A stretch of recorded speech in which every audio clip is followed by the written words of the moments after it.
एक गांव में मनोहर नाम का मेहनती बुनकर अपनी मूर्ख और घमंडी पत्नी के साथ रहता था।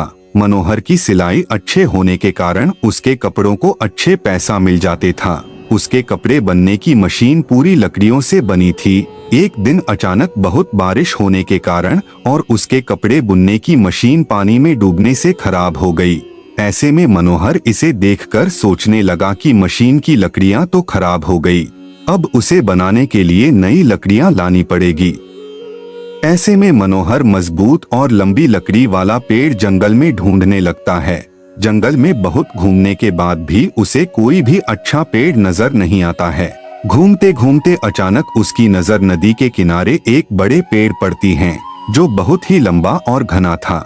ऐसे में मनोहर सोचने लगा कि यह कितना अच्छा पेड़ है, इस लकड़ी से मेरी सारी परेशानियां दूर हो जाएगी।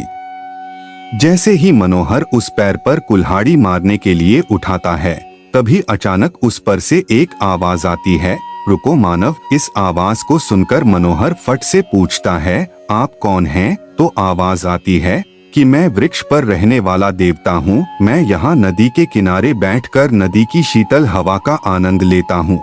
मनोहर भगवान से कहता है कि मैं भी लाचार हूँ प्रभु, मेरे कपड़े की मशीन पानी में बह गिर गई है।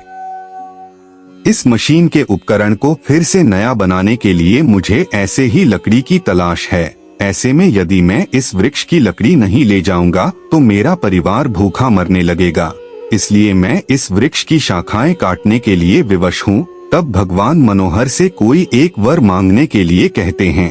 ऐसे में मनोहर भगवान से वर मांगने के लिए एक दिन का समय मांगता है। देवता ठीक है कहकर अदृश्य हो जाते हैं। भगवान के अदृश्य हो जाने के बाद मनोहर जल्दी जल्दी घर जाने लगाता है। गांव जाते समय रास्ते में मनोहर को अपने प्रिय मित्र नाई से भेंट होती है। तब मनोहर का मित्र मनोहर से पूछता है, मित्र तू बड़ी सोच में पड़े हो, क्या बात है, सब ठीक तो है ना? तब मनोहर अपनी सारी परेशानियां अपने मित्र को बताता है। ऐसे में दोस्त से मनोहर वर मांगने की सलाह मांगता है तो उसका मित्र उसे उस देश का राजा बनने और स्वयं को मंत्री बनाने की सलाह देता है।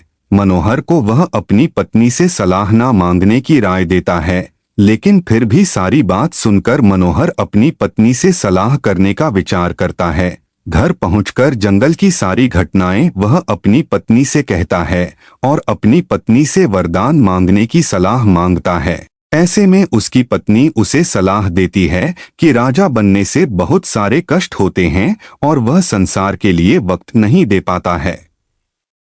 उसकी पत्नी कहती है कि 2 हाथ से इतनी अच्छी तुम बुनाई करते हो कि हमारा गुजारा अच्छे से हो जाता है। क्यों ना तुम भगवान से 2 हाथ की जगह 4 हाथ और 1 सर की जगह 2 सर मांग लो, जिससे हमारा गुजारा और भी अच्छे से हो जाए। मनोहर को पत्नी की यह बात सही लगती है और फिर से वह जंगल में जाकर भगवान के सामने 2 हाथ और 2 सर होने का वरदान मांगता है।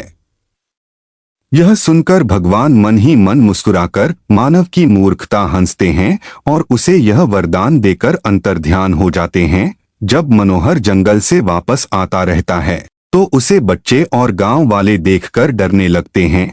तभी कुछ गांव वाले आकर उसे डंडे से पीटकर बेहोश कर देते हैं।